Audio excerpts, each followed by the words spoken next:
রাসূলের একজন সাহাবী, নাম তার আবু হুরায়রা রাদিয়াল্লাহু তাআলা আনহু। আবু হুরায়রা তিনি ইসলাম কবুল করেছেন। মা কাফের, মা বিদ্যা মানুষ। ইসলাম কবুল করার কারণে আবু হুরায়রা রাদিয়াল্লাহু তাআলা আনহু প্রতিদিন নবীজির দরবারে যান। প্রতিদিন নবীজির দরবারে গিয়ে আল্লাহর নবীজির কাছে তালিম নেন, নবীজির কাছে কোরআন শিক্ষা নেন, মাসলা মাসাইল শিক্ষা নেন, আল্লাহর নবীজির দাওয়াতের কাজে শরীক হন। হযরত আবু হুরায়রা এই জন্য প্রতিদিন বিশ্ব নবীজির দরবার থেকে মায়ের কাছে যাইতে তার প্রতিদিন লেট হয়ে যায়। মা একদিন সন্তানকে ডাক দিয়ে বলতেছেন, ও আবু হুরায়রা, প্রতিদিন তুমি আমার বাড়িতে দেরি করে আসো, কোথায় তুমি কি করো? ঘটনা কি, কিসের জন্য তুমি প্রতিদিন দেরি করো? হযরত আবু হুরায়রা ডাক দিয়ে বলতেছেন, মা এই জন্য আমার দেরি হয়ে যায়, আমি বিশ্ব নবীজির হাতে কালিমা পড়ে মুসলমান হয়েছি। নবীজির হাতে কালিমা পড়ে মুসলমান হয়ে যাওয়ার কারণে প্রতিদিন নবীজির বাড়িতে আমি যাই, নবীজির দরবারে চলে যাই। আর নবীজির দরবার থেকে ফিরে আসতে আমার দেরি হয়ে যায়, এই জন্য আমার দেরি হয়ে যায়। মা আমি রাসূলের কদম মোবারক চুমতে পেরেছি, যার কারণে আমার নবীজির দরবার থেকে আসতে দেরি হয়ে যায়। আবু হুরায়রার মা কাফের, মুশরিকা কাফের হওয়ার কারণে নবীজির নাম শোনা মাত্র তার অন্তরে তেলে বাগুনে জ্বলে উঠল। ডাক দিয়ে বলতেছেন, আবু হুরায়রা, যার কথা আমি শুনতে পারি না, যার কথা শুনলে আমার কলিজায় আগুন ধরে, ওগো আবু হুরায়রা, তুমি তার হাতে কালিমা পড়ে মুসলমান হয়ে গেছো। আবু হুরায়রা, তুমি হয় আমার বাড়ি ছাড়বে, না হয় তুমি নবীজির দরবার ছাড়বে, কোনটা করবে বলো?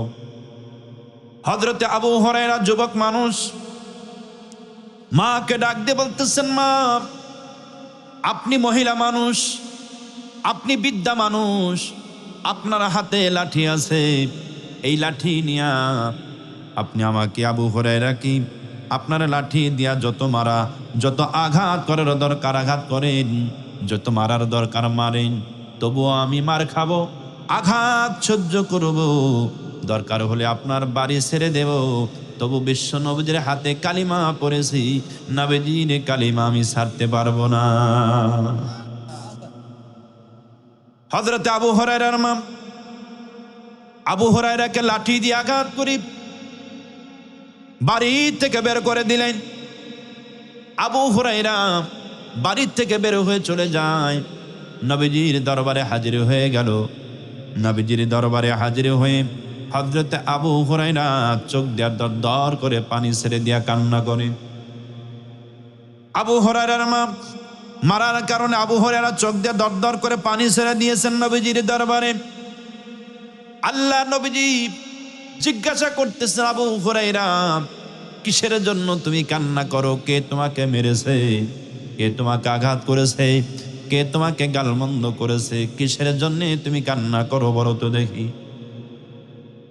আল্লাহ নবীজির সাহাবী আবু হুরায়রা রাদিয়াল্লাহু তাআলা আনহু নবীকে ডাক দিয়ে বলতেছেন, ও নবীজি, মা আমাকে মেরেছেন, এই জন্য আপনার দরবারে এসে চোখ দিয়া দরদর করে চোখ দিয়া পানি ছেড়ে দিয়া কান্না করি।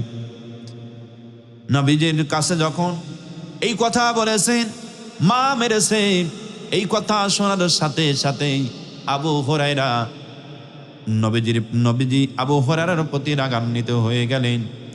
ডাক দিয়ে বলতেছেন, আবু হুরায়রা, মা তোমাকে মেরেছে, এই জন্য মায়ের বিরুদ্ধে আমার কাছে কি মায়ের বিরুদ্ধে নালিশ নিয়ে এসেছো নাকি? আল্লাহ নবীজি বললেন, খবরদার আবু হুরায়রা, মায়ের বিরুদ্ধে আমার কাছে নালিশ নিয়ে এসো না। মা তোমাকে মেরেছে, এই জায়গায় আমি নবীজি কিছুই করতে পারবো না। মা তোমাকে মারতেও পারে, মা তোমাকে আদরও করতে পারে, কিছুই করার নাই আমার। আমি এর জবাব দিতে পারবো না, এর বিচার আমি করতে পারবো না। আবু হুরায়রা নবীকে ডাক দিয়ে বলেন, নবীজি, মায়ের বিরুদ্ধে নালিশ নিয়ে আপনার দরবারে আসি নাই। ডাক দিয়ে বলেন, তাহলে কিসের জন্য আসছো? আবু হুরায়রা ডাক দিয়ে বলেন, নবীজি, এই জন্য আসছি, আমি জানি আল্লাহর নবীজি যদি কোনো বিষয়ে আল্লাহর দরবারে দোয়া করে, নবীজি যদি কোনো বিষয়ে দোয়া করে, সাথে সাথে সেই দোয়াটা আল্লাহর দরবারে কবুল হয়ে যায়। আমার প্রিয় বন্ধুগণ, এমন সময় আবু হুরায়রা বলতেছেন, নবীজি আমি আপনার দরবারে এসেছি, মেহেরবানি করে আজকে আপনি আমার মায়ের জন্য একটু হিদায়েতের দোয়া করুন, আল্লাহ পাক যেন আমার মাকে হিদায়েতে কামেলা নসিব করে দেয়। এই কথা যখন আবু হুরায়রা বলেছেন, সাথে সাথেই আমার নবীজি আবু হুরায়রার মার জন্য হাত তুলে আল্লাহর দরবারে কান্না করতে লাগলেন, রব্বুল আলামিন আমার সাহাবী আবু হুরায়রার মাকে তুমি হিদায়েতে কামেলা নসিব করে দাও। এইভাবে নবীজি দোয়া করা শুরু করলেন। আর আবু হুরায়রা নবীজির দরবার থেকে দৌড়ে বাড়ির দিকে চলে যাচ্ছি। আবু হুরায়রা পরীক্ষা করতে চায়, আমার নবীজি আমার মায়ের জন্য হাত তুলে আল্লাহর দরবারে দোয়া করতেছে, আমি আমার বাড়িতে আগে দৌড়ে গেলাম না নবীজির দোয়া আমার বাড়িতে আমার আগে চলে গেল, এটা আমি পরীক্ষা করতে চাই। সুবহানাল্লাহ। আবু হুরায়রা ডাক দিয়ে বলেন, আমি যখন দৌড়াতে লাগলাম, সাহাবায়ে কেরাম আমার পিছনে জামা টেনে ধরল। এই জন্য জামা টেনে ধরেছেন, আবু হুরায়রা ভদ্র মানুষ, কোনোদিন উচ্চ বাচ্চ বলে না, কোনোদিন দৌড়াদৌড়ি করে না, লাফালাফি করে না। আবু হুরায়রা যখন দৌড়ায়, পিছন থেকে জামা টেনে ধরেছি। আবু হুরায়রা জামা টান দিয়েছি রে, সাহাবীদেরকে বলতেছেন, সাহাবীরা রে আমাকে ছেড়ে দাও, আমাকে দৌড়ে বাড়িতে যেতে দাও, আমি দৌড়ে বাড়িতে গিয়া দেখতে চাই আমি আগে পৌঁছে গেলাম না নবীজির দোয়া আমার বাড়িতে আমার আগে পৌঁছে গেল। হযরত আবু হুরায়রা রাদিয়াল্লাহু তাআলা দৌড়ে চলে গেলেন, মার বাড়িতে পৌঁছে গেলেন। মার বাড়িতে গিয়ে আস্তে করে ডাক দিচ্ছেন, মা আমি তোমার আবু হুরায়রা ফিরে এসেছি, দরজাখানা খুলে দাও। ভিতরে থেকে জবাব আসতেছেন নরম সুরে। মা ডাক দিয়ে বলতেছেন, বাবা আবু হুরায়রা একটু দাঁড়াও, একটু অপেক্ষা করো। হযরত আবু হুরায়রা ডাক দিয়ে বলেন, আমি মায়ের জবাব শুনেই বুঝতে পারলাম মায়ের কণ্ঠের ভিতর থেকে শিরকিয়াতের কোনো ভাব নাই।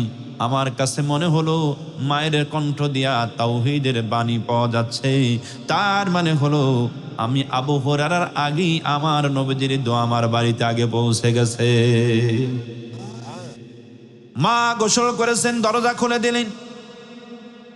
আবু হুরায়রার কাছে এসে বলতেছেন, বাবারে ও আবু হুরায়রা, আমি তোমার মা, তোমাকে মারার পর থেকেই বড় অনুশোচনা করতেছিলাম। আমার সন্তান তো কোনো খারাপ জায়গায় যায় নাই, আমার সন্তান তো কোনো খারাপ জায়গায় যায় নাই।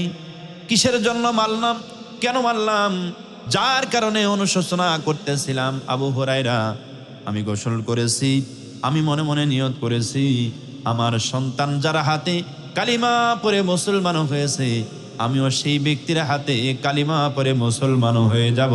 নিয়ে যাও সেই রাসূলুল্লাহর দরবারে, আমি নবীজির হাতে কালিমা পড়ে মুসলমান হয়ে যাব। আমার প্রিয় ভাইয়েরা আমার, এই জন্য পিতামাতার সাথে শব্দটা পর্যন্ত করা যাবে না, যেটা রাসূল নিষেধ করেছেন। শুধু তাই নয় বন্ধুগণ, পিতামাতার সঙ্গে যদি আমরা বেয়াদবি করি তাহলে আমাদের জীবন জিন্দেগি বরবাদ হয়ে যাবে, সব শেষ হয়ে যাবে। পক্ষান্তরে পিতামাতা যদি আমাদের জন্য দোয়া করে, পিতামাতার দোয়ায় পৃথিবীর জমিনে সন্তানগুলো আল্লাহর ওলিতে রূপান্তরিত হয়ে যায়। সুবহানাল্লাহ বলেন। বাইজিদ বুস্তামি রাহমাতুল্লাহ আলাইহির ঘটনা আমরা সবাই জানি। আল্লাহর ওলি বাইজিদ জগৎ বিখ্যাত ওলি হয়ে গেছে। আমার প্রিয় বন্ধুগণ, ছোট্ট বাইজিদ মা রাত্রে বেড়াতে প্রচন্ড জ্বর, প্রচন্ড শরীরে জ্বর হওয়ার কারণে মা বাইজিদের মা বাইজিদকে ডাক দিয়ে বলতেছেন, বাবা বাইজিদ আমার জন্য এক গ্লাস পানি এনে দাও।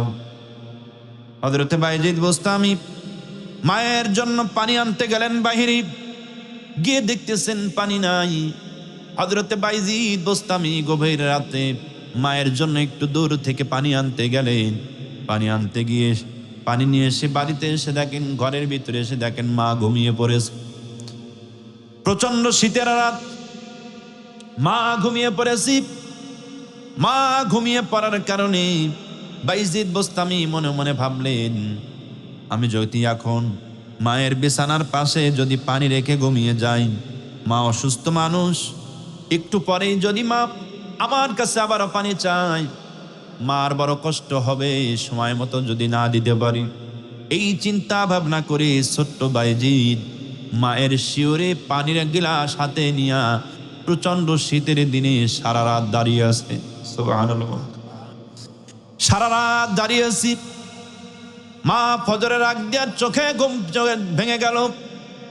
মায়ের চোখে যখন ঘুম ভেঙে গেল, মা তাকায় দেখতেছেন শিওরে বাইজিদ দাঁড়ায় আছে পানির গিলাস হাতে।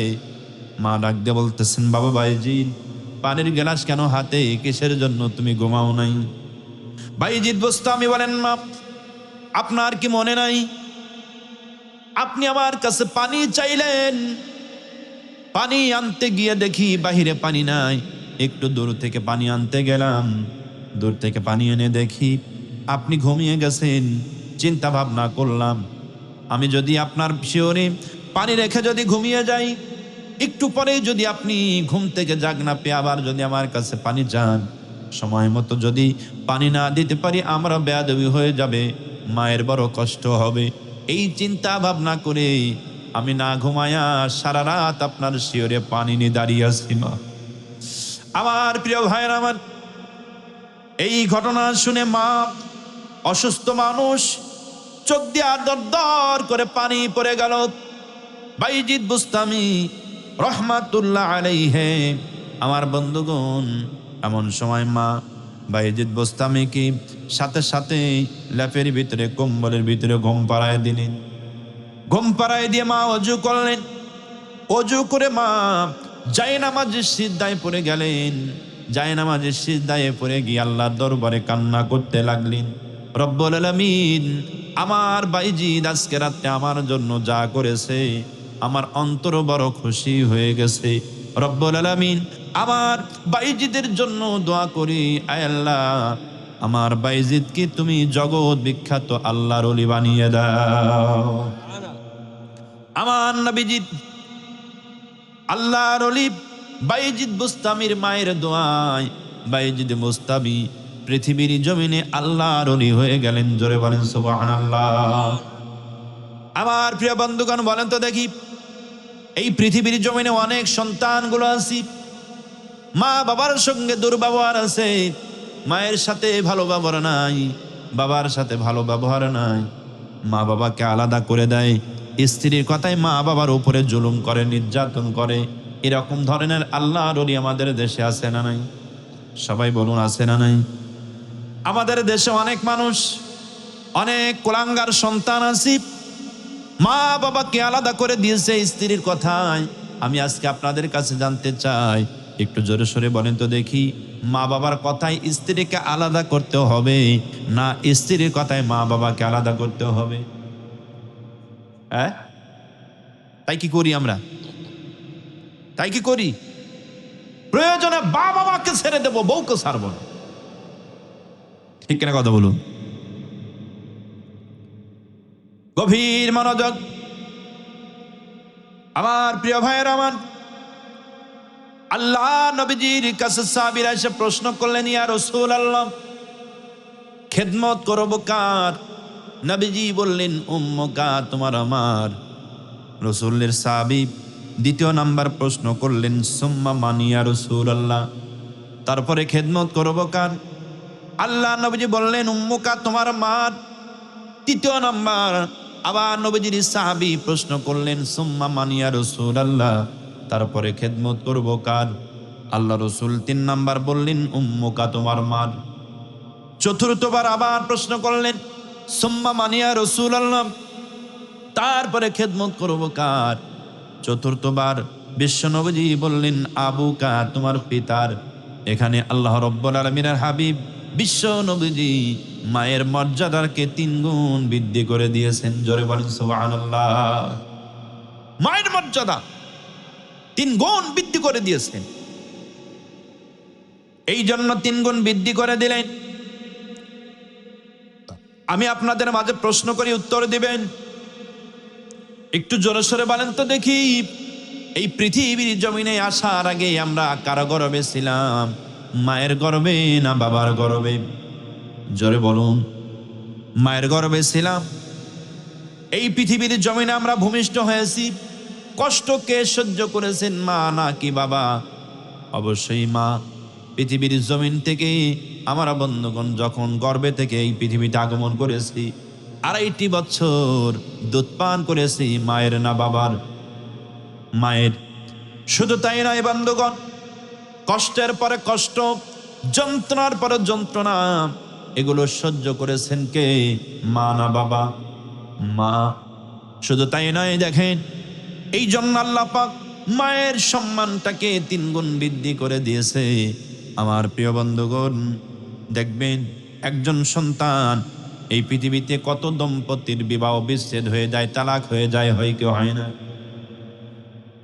এমনও হয় অনেক সন্তান, অনেক পরিবারে 2-3টা সন্তান হয়ে গেছি।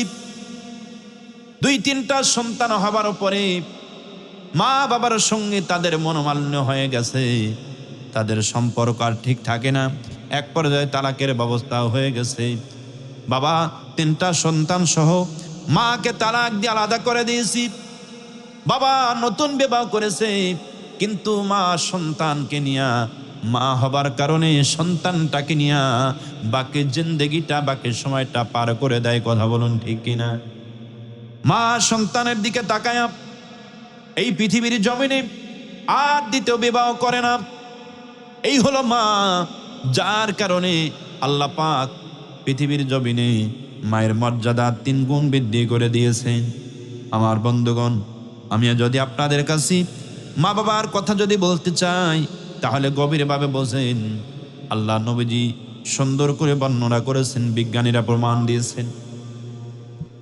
আমরা যে মায়ের গর্ভের ভিতরে প্রবেশ করি, মায়ের গর্ভে যখন প্রবেশ করলাম, আস্তে আস্তে করে আমরা নাপাক পানি থেকে জমাট রক্ত রূপান্তরিত হয়ে গেলাম। জমাট রক্ত থেকে গোষ্ঠপিণ্ডে রূপান্তরিত হলাম। গোষ্ঠপিণ্ড থেকে আস্তে আস্তে করে আল্লাহ পাক হাত দিলেন, পা দিলেন, চোখ দিলেন, নাক দিলেন, কান দিলেন। এরকম ভাবে আস্তে আস্তে করে যখন বড় হতে লাগলাম, আমার বন্ধুগণ, বিজ্ঞানীরা প্রমাণ করেছে, মায়ের গর্ভের ভিতরে যেই থলির ভিতরে বাচ্চাটা বড় হয়, মায়ের গর্ভের ভিতরে যেই থলিটার ভিতরে বাচ্চাগুলো বড় হয়, বাচ্চাটা থাকে, বা আমরা যেই গর্ভের ভিতরে ছিলাম, একজন বাচ্চা যেই গর্ভের ভিতরে থাকে, বিজ্ঞানীরা প্রমাণ করেছেন সেই থলিটা মাত্র 10 ইঞ্চি লম্বা। এই 10 ইঞ্চি লম্বা জায়গার ভিতরে একজন সন্তান শুরু থেকে 7 মাস পর্যন্ত সেখানে অবস্থান করে। শুরু থেকে 7 মাস পর্যন্ত যখন অবস্থান করে, পুরা 10 ইঞ্চি জায়গা একেবারে পরিপূর্ণ হয়ে যায়, আর 1 চুল পরিমাণ জায়গা বাড়ার মতো থাকে না, একেবারে পরিপূর্ণ। 7 মাস 1 দিন যখন বয়স হয়ে গেল, 7 মাস 1 দিন বয়স হয়ে যাওয়ার পর সন্তানটা যেহেতু বাড়ার জায়গা থাকে না, আমার আল্লাহ রব্বুল আলামিন কুদরতি ভাবে সন্তানের পাটা বের করে দিয়া মায়ের কলিজার নিচে সেট করে দেয়। সুবহানাল্লাহ বলবেন না?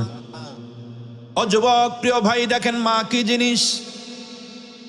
কোন মাকে আপনার গালি দেন?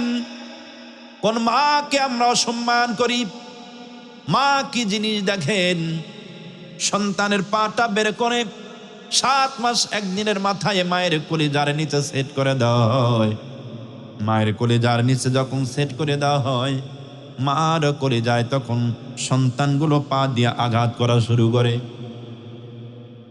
মায়ের পেটের ভিতরে বসি সন্তান যখন পা দিয়া মায়ের কলিজার নিচে আঘাত করি, সন্তানের পায়ের আঘাতে মায়ের কলিজা আস্তে আস্তে করে উপরের দিকে ওঠে।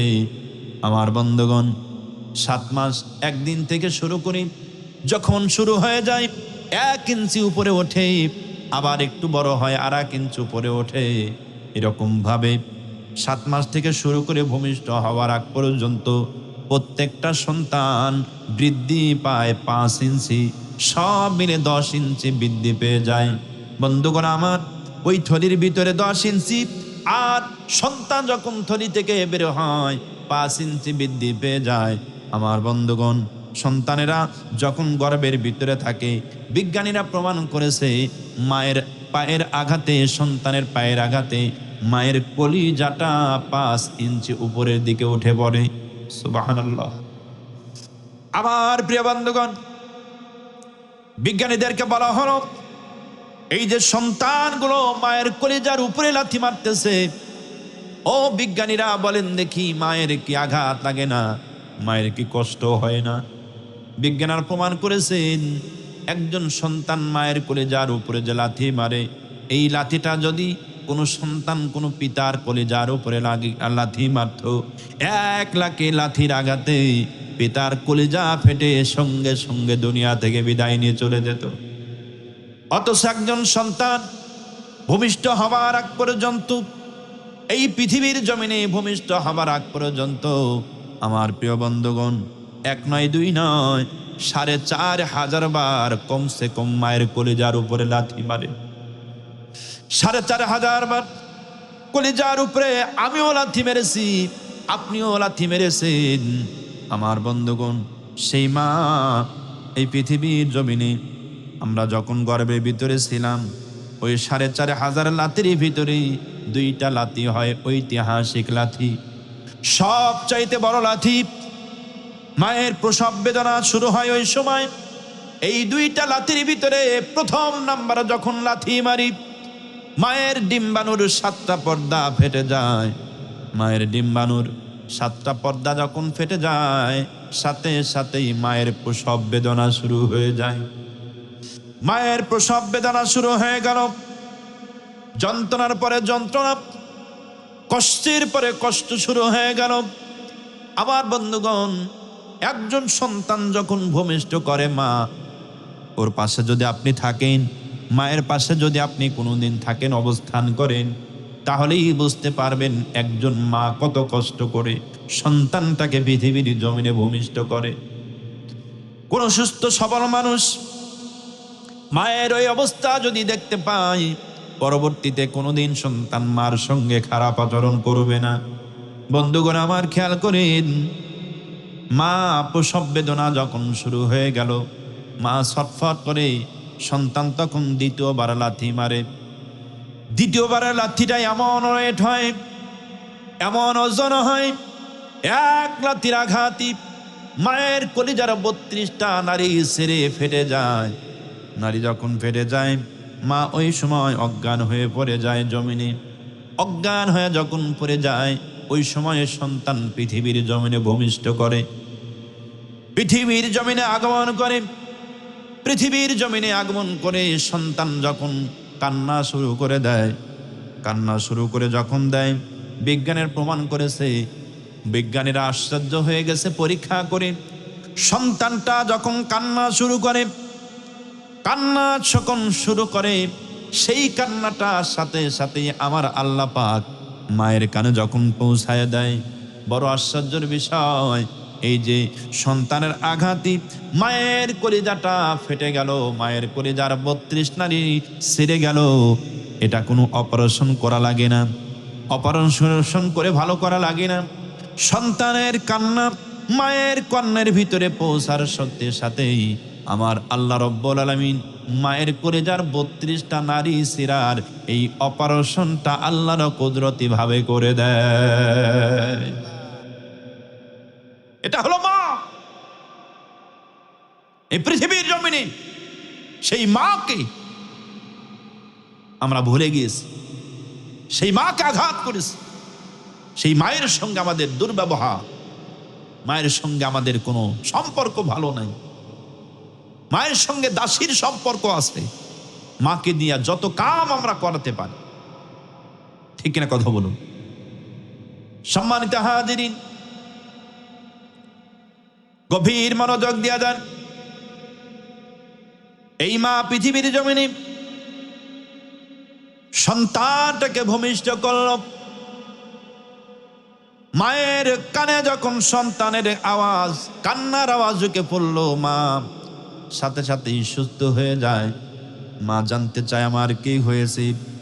যখনই বলা হয় তোমার মেয়ে হয়েছে অথবা তোমার ছেলে হয়েছে, এই কথা শোনার সাথে সাথেই মা সমস্ত দুঃখ যাতনা সবকিছু ভুলে গিয়া সন্তানটাকে বুকের সঙ্গে আগলে নাই। কথা বলুন ঠিক কিনা? সন্তানটাকে যখন বুকের সঙ্গে আগলে রাখি, আল্লাহ পাক কুদরতি ভাবে সব কিছুর অপারেশন করে দেয়। আমার প্রিয় বন্ধুগণ, এই অপারেশনটা মাঝে মাঝেই আবার ইনফেকশন শুরু হয়ে যায়, মাঝে মাঝেই যন্ত্রণাটা বৃদ্ধি পেয়ে যায়। সন্তানটা যখন বড় হয়, সন্তানটা দৌড়ে চলে যায় হয়তো খেলা করতে অথবা পড়াশোনা করতে অথবা বিদেশের বাড়িতে। মায়ের কাছ থেকে যখন সন্তানটা অনেক দূরে চলে যায়, অনেক দূরে চলে যাওয়ার কারণে প্রিয় বন্ধুগণ, অনেক দূরে অবস্থান করার কারণে মায়ের ওই কলেজার ভিতরে ওই যে নারী শিরার যন্ত্রণা, ইনফেকশনটা একটু বৃদ্ধি পেয়ে যায়। ইনফেকশন যখন শুরু হয়, মা আর থাকতে পারে না। সন্তানের জন্য মা ছটফট ছটফট করে, কোন সময় আমার সন্তান আসবে, কোন সময় আমার ছেলে আসবে, মেয়ে আসবে। এই ইনফেকশন যখন শুরু হয়ে যায়, এরকম ভাবে ছটফট ছটফট করে। আবার সন্তানের দিকে যখন মায়ের দিকে সন্তান ফিরে আসে, সাথে সাথে আল্লাহ পাকের কুদরতি ভাবে মেহেরবানিতে আল্লাহর কুদরতি মায়ের ওই কলিজার ৩২টা নারী শিরার যন্ত্রণা অপারেশন হয়ে যায়। জোরে বলেন সুবহানাল্লাহ। হ্যাঁ, যখন পারে সেখন আসুক, আমাকে বলার তখন তখন আসুক। গভীর ভাবে বোঝালেন আমার প্রিয় বন্ধুগণ। এইরকম ভাবে মার কুদরতি ভাবে অপারেশন হয়ে যায়। আমার বন্ধুগণ, সেই মা পৃথিবীর জমিনে আপনার কাছে আছে, আমার কাছে আছে। আল্লাহ নবী বলেছেন, পৃথিবীর জমিনে আমরা পুরুষ, আমাদের পায়ের নিচে শুধু জুতা আছে। আমরা পুরুষ, আমাদের পায়ের নিচে জুতার মাটি আছে, এছাড়া কিছুই নাই। কিন্তু মায়ের জাতি যারা, আল্লাহ নবী বলেছেন, মায়ের জাতির পায়ের নিচে আমার আল্লাহর জান্নাত সেট করে দিয়েছেন। জোরে বলেন সুবহানাল্লাহ। মায়ের এক ধার দুধের দাম কাটিয়া গায়ের চাম, মায়ের এক ধার দুধের দাম কাটিয়া গায়ের চাম, পাপস বানাইলেও ঋণের শোধ হবে না। এমন দরদি ভবে কেউ হবে না আমার মা গো, এমন দরদি ভবে কেউ হবে না আমার মা গো। ও পিতা আনন্দে মাতিয়া সাগরে ভাসাইয়া, সেই যে চইলা গেল ফিরা আইলো না। পিতা আনন্দে মাতিয়া সাগরে ভাসাইয়া, সেই যে চইলা গেল ফিরা আইলো না। মায়ে ধরিয়া জঠরে কত কষ্ট করে 10 মাস 10 দিন পরে পেল বেদনা। এমন দরদি ভাবে কেউ হবে না আমার মা গো। ওরে প্রসবের কি ব্যথা মা জানে সে কথা, মরিয়াও যেন মায়ের মরণ হলো না। প্রসবের কি ব্যথা মা জানে সে কথা, মরিয়াও যেন মায়ের মরণ হলো না। মায়ে ঠেকিয়া সন্তানের দায়, অকারণে মা প্রাণ হারায়। ওই মায়ের কেন ভক্তি করো না? এমন দরদি ভবে কেউ হবে না আমার মা গো, এমন দরদি ভবে কেউ হবে না আমার মা গো। কথা বলুন ঠিক কিনা? ওই মা আমাদের মাঝখান থেকে অনেকেরই বিদায় নিয়ে চলে গেছে। ওই বাবা, আমাদের মাঝখান থেকে অনেকেই বিদায় নিয়ে চলে গেছে। মায়ের স্বপ্ন ছিল সন্তানটা পৃথিবীর জমিনে বড় হবে, আমি সন্তানটাকে আদর করে বড় করলাম। এই পৃথিবীর জমিনে সন্তান বড় হলে আমরা সুখে শান্তিতে বসবাস করব। কিন্তু সুখের নাগাল না পাইতেই সন্তান বড় হওয়ার আগ দিয়াই অনেকেরই মা পৃথিবীর জমিন থেকে বিদায় নিয়ে চলে গেছে। কথা বলুন ঠিক কিনা? অনেকেরই বাবা স্বপ্ন বাস্তবায়ন করার পরে দুনিয়া থেকে বিদায় নিয়ে চলে গেছে। অনেকেরই স্বপ্ন পূরণ করার আগেই দুনিয়া থেকে বিদায় নিয়ে চলে গেছে। ওই পিতা মাতা আজকে অন্ধকার কবরে পড়ে আছেন। ওই পিতা মাতার জন্য প্রতিদিন আমার আল্লাহ পাক এবং রসুল দোয়া করার জন্য সুন্দরভাবে বলে দিয়েছেন, অকুর রব্বির হামহুমা কামা রব্বায়ানি সগীরা। ওগো আল্লাহ, আমার পিতামাতা কি এইভাবে তুমি স্নেহের করে লালিত পালিত করো যেইভাবে আমার পিতা মাতা আমাকে স্নেহের করে লালিত পালিত করেছেন। ওই পিতা মাতার জন্য দোয়া করার কথা আল্লাহ পাক বলেছেন। আমার আল্লাহর প্রশংসা দিয়া কোরআনুল কারীম শুরু হয়ে গেল। এবার আল্লাহ পাকের কোরআন এই পৃথিবীর জমিনে আল্লাহ রব্বুল আলামিন নাজিল করার পরে তাম পৃথিবীর মানুষগুলোকে চ্যালেঞ্জ ছুড়ে দিয়েছেন। আল্লাহ পাক চ্যালেঞ্জ করেছেন, দুনিয়ার মানুষরে শোনো, কে কত বড় পণ্ডিত হয়েছো আর কে কত বড় গবেষক হয়েছো। আমি আল্লাহ রব্বুল আলামিন যেই কোরআনুল কারীম পৃথিবীর জমিনে তোমাদের কাছে নাজিল করে দিলাম, এই কোরআনুল কারীমের ভিতরে আমি আল্লাহ রব্বুল আলামিন সর্বপ্রথম কিছু কিছু সূরার শুরুতে আমি আল্লাহ কিছু কিছু শব্দ নাজিল করে দিয়েছি। এই কিছু কিছু শব্দ নাজিল করে দিয়ে তামাম পৃথিবীর মানুষগুলোকে আমি আল্লাহ চ্যালেঞ্জ ছুড়ে দিয়েছি। কি চ্যালেঞ্জ ছুড়ে দিয়েছেন দেখেন। আল্লাহ পাক চ্যালেঞ্জ ছুড়ে দিয়েছেন, আলিফ লাম মিম, আলিফ লাম রা, তাসিম মিম ইয়াসিন। আল্লাহ পাক কোরআনুল কারীমের ভিতরে এই সমস্ত শব্দগুলো নাজিল করেছেন। যারা কোরআন পড়তে জানেন আপনারা অনেক সূরার শুরুতেই এই ধরনের শব্দ দেখতে পাইবেন। যেমন সূরাতুল বাকারার সর্বপ্রথম শব্দ হলো আলিফ লাম মিম। এই যে শব্দগুলো নাজিল করেছেন, এই শব্দগুলো নাজিল করি তামাম পৃথিবীর মানুষগুলোকে চ্যালেঞ্জ করলেন, দুনিয়ার মানুষ তোমরা কে কত বড় লেখক আর কে কত বড় পণ্ডিত হয়েছো, তোমরা যদি পারো এই শব্দগুলোর সঠিক অর্থ কি হবে, সঠিক ব্যাখ্যা কি হবে, তোমরা যদি পারো পৃথিবীর মানুষকে করে দেখাও।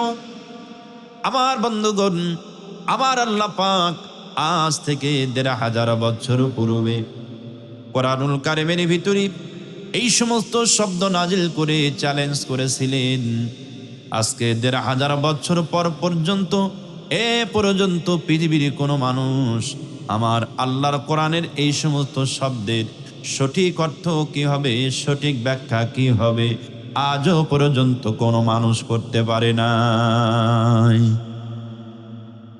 আজও পর্যন্ত কোনো মানুষ এই শব্দ ভান্ডারের সঠিক অর্থ, সঠিক ব্যাখ্যা, বিশ্লেষণ পৃথিবীর কোনো মানুষ আজও পর্যন্ত করতে পারল না।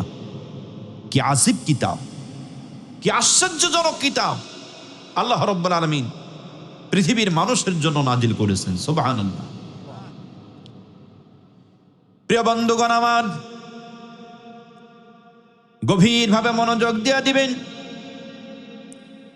আমার আল্লাহ রাব্বুল আলামিন এই পৃথিবী জমিনে আমার আল্লাহ পাক যে কোরআনুল কারীমটা পৃথিবীর জমিনে নাজিল করে দিলেন, আমরা যদি সেই কোরআনুল কারীম কি প্রশ্ন করি, কোরআন বলো দেখি তুমি আমাদের জন্য পথ প্রদর্শক হিসেবে পৃথিবীর জমিনে আগমন করেছো। ও কোরআন বলো দেখি, এই কোরআনের ভিতরে তোমার ভিতরে কোনো ভুল আছে নাকি, কোনো সন্দেহ আছে নাকি? আল্লাহর কোরআন সুন্দর করে জানায় দিবে না, আমার ভিতরে কোনো ভুল নাই, আমার ভিতরে কোনো সন্দেহ নাই। কোরআন সুন্দর করে জানায় দিচ্ছেন, যালিকাল কিতাবু লা রাইবা ফীহ। এই কোরআনুল কারীমের ভিতরে কোনো ভুল নাই, কোরআনের ভিতরে কোনো সন্দেহ নাই, কোরআনের ভিতরে কোনো রকমের সন্দেহের লেশ মাত্র নাই। একটা নির্ভেজাল কিতাব আল্লাহ পাক পৃথিবীর মানুষের জন্য নাজিল করে দিয়েছেন। আমার প্রিয় বন্ধুগণ, আল্লাহ রাব্বুল আলামিন কোরআনুল কারীমকে প্রশ্ন করলাম, কোরআন ঠিক আছে বুঝলাম, এই পৃথিবীর জমিনে তুমি নির্ভেজাল কিতাব হিসেবে আগমন করেছো। ও কোরআন বলো দেখি, কেন আগমন করলে, কিসের জন্য আগমন করলে বলো তো দেখি। আল্লাহর কোরআন সুন্দর করে জানায় দিচ্ছেন, হুদাল লিন্নাস ওয়া বাইয়িনাতিম মিনাল হুদা ওয়াল ফুরকান। এই জন্য পৃথিবীর জমিনে আগমন করলাম। আল্লাহ পাক বললেন, হুদাল লিন্নাস, মানুষের হিদায়াতের জন্য এই কোরআন পৃথিবীর জমিনে আগমন করেছে। শুধু তাই নয়, অবাজ্জিনাতিম মিনাল হুদা ওয়াল ফুরকান, সত্য আর মিথ্যা এই দুইটা জিনিসকে পার্থক্য করে মানুষের মাঝে ফুটিয়ে তোলার জন্য আল্লাহ পাক পৃথিবীর মানচিত্রে কোরআন নাজিল করেছেন। সুবহানাল্লাহ বলবেন না? আমার প্রিয় ভাইয়েরা, আমার এ কোরআন একটা মুজিজার কিতাব, যেই কোরআনুল কারীমটি আমার আল্লাহ পাক গোটা পৃথিবীর মানুষের হিদায়াতের জন্য নাজিল করে দিলেন। এই কোরআনুল কারীমকে যদি আমরা অনুসরণ করি, অনুকরণ করি, আমাদের কি লাভ হবে? এ কথা যদি কোরআনের কাছে জানতে চাই, কোরআন বলো দেখি কি লাভ হবে আমাদের? তোমাকে দিয়া যদি জীবন গঠন করি কি লাভ হবে? লাভের কথা একটু জানাও।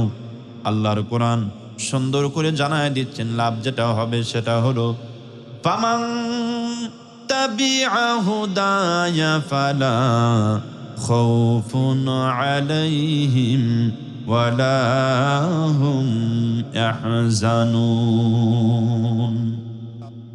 এই কোরআনকে যদি ইত্তেবা করো, কোরআনকে যদি অনুসরণ করো, লাভ যেটা হবে সেটা হলো, ফালা খাউফুন আলাইহিম ওয়ালা হুম ইয়াহজানুন।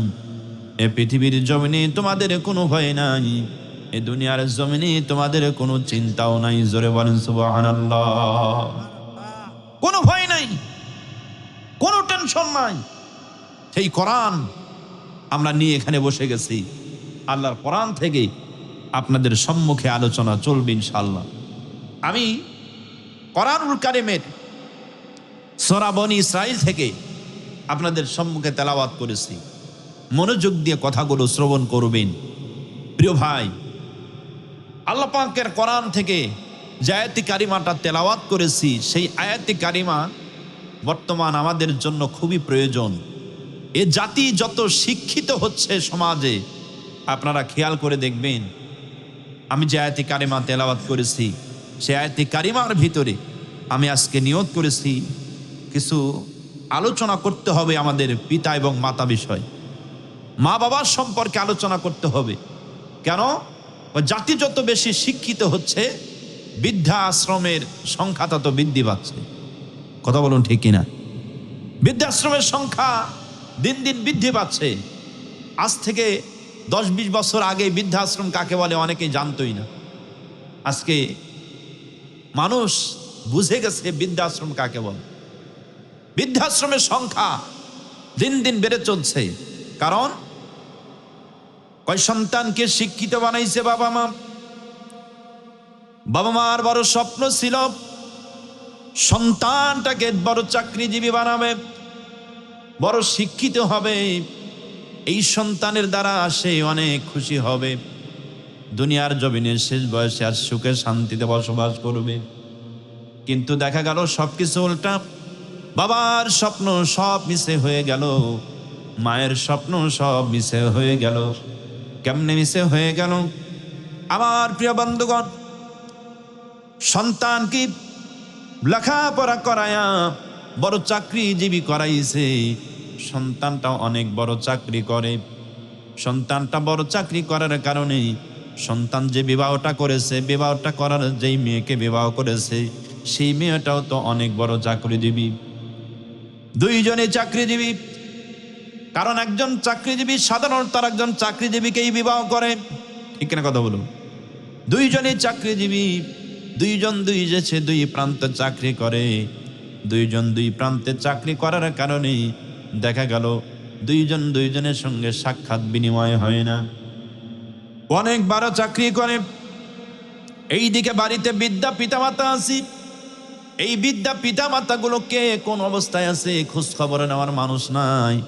আমার বন্ধুগণ, শেষ পর্যন্ত ছেলেও চিন্তা করে, বৌমাও চিন্তা করে, যেহেতু বাবা মাকে নিয়ে আমাদের বড় টেনশন হয়, আমাদের বড় সমস্যা হয়, সুতরাং চলো যাই আমরা সবাই দুইজন মিলে তাদের দুইজনকে বৃদ্ধাশ্রমে রেখে আসি। বৃদ্ধাশ্রমে রেখে আসে সন্তানগুলো মায়া বাবা কি ঝামেলাবিহীন বৃদ্ধাশ্রমে রেখে তাদের মতো তারা দুই প্রান্তে সংসার করতেছে, দুই প্রান্তে চাকরি করতেছে। আমার বন্ধুগণ, একটু জোরে সরে বলেন তো দেখি, যদি বর্তমান দেশের এই অবস্থা হয়, সন্তানকে মানুষের মতো মানুষ করার কি উপায় আছে?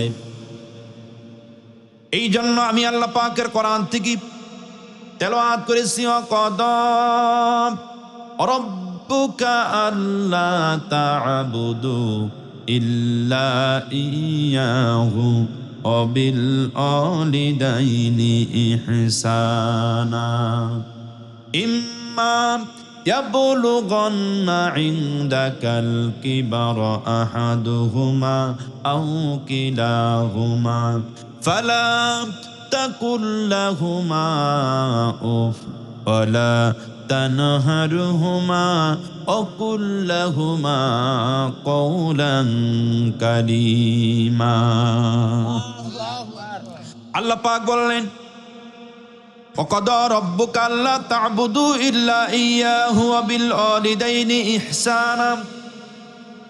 আমি আল্লাহ পাক সিদ্ধান্ত করে নিয়েছি, আমি আল্লাহ পাক ঘোষণা করে দিয়েছি, আমি আল্লাহ পাকের ইবাদত বন্দেগী করার পর পৃথিবীর সন্তানদের দায়িত্ব হলো তার মা বাবার খেদমত করবে, মা বাবার প্রতি দয়া করবে, ইহসান করবে। অবিল ওয়ালিদাইনি ইহসানা ইম্মা ইয়াবলুগান্না ইনদাকাল কিবারা আহাদুহুমা আও কিলাহুমা। আল্লাহ পাক কোরআনে বলছেন, পিতামাতা একজন অথবা উভয়জন কোন সন্তানের কাছে যদি বার্ধক্যে উপনীত হয়ে যায়, আর ওই সন্তান যদি পিতামাতার সঙ্গে খারাপ আচরণ করে, আল্লাহ পাক বললেন, পিতামাতার কাছে যদি সন্তানের কাছে পিতামাতা একজন অথবা উভয়জন যদি বুড়া বয়স উপনীত হয়ে যায়, সন্তান মা বাবার সঙ্গে এমন আচরণ করবে না যেই আচরণে অসন্তুষ্ট হয়ে পিতা মাতা উফ শব্দ পর্যন্ত করে ফেলে, এমন ধরনের আচরণ করবে না। ওয়ালা তানহারহুমা, ধমক দিবে না। ওয়াকুল্লাহুমা কওলান কারীমা, মা বাবার সঙ্গে সুন্দরভাবে সাবলীল ভাষায় সুস্পষ্টভাবে সুন্দর করে হাস্যোজ্জ্বল চেহারা নিয়ে মা বাবার সঙ্গে আমাদের কথা বলতে হবে, এটা আল্লাহ পাকের নির্দেশ। আমার বন্ধুগণ, এবং মা বাবার জন্য আল্লাহর কাছে দোয়া করতে হবে, অকুর রব্বিরহামহুমা কামা রব্বায়ানি সগীরা। আল্লাহ পাকের কাছে মা বাবার জন্য দোয়া করতে হবে, রব্বুল আলামিন আমার সন্তানগুলো এই পৃথিবীর জমিনে, আমার আল্লাহর দরবারের সন্তানগুলো মা বাবার জন্য দোয়া করতে হবে, রব্বুল আলামিন আমার মা বাবা ছোট্টবেলায় আমাকে যেমন স্নেহের কোলে লালিত পালিত করেছেন, রব্বুল আলামিন আপনি আমার মা বাবাকে আপনার রহমতের কোলে লালিত পালিত করেন। জোরে বলেন সুবহানাল্লাহ। এইরকম ভাবে দোয়া করতে হবে। এটা আল্লাহ পাকের নির্দেশ। আমার বন্ধুগণ, এখন আসুন বিস্তারিত আলোচনা করি পৃথিবীর জমিনে। আমি আপনাদের মাঝে জানতে চাই, মা এবং বাবাকে খেদমত করার দরকার আছে না নাই? সবাই বলুন, আছে না নাই? মা বাবাকে খেদমত করতে হবে, মা বাবার প্রতি দয়া দেখাতে হবে, মা বাবার প্রতি ইহসান করতে হবে, এবং মা বাবার সঙ্গে এমন শব্দ করা যাবে না, এমন আচরণ করা যাবে না যে আচরণে অসন্তুষ্ট হয়ে মা বাবা আপনার প্রতি শব্দটি করে। গভীরভাবে মনোযোগ দিয়ে দেন।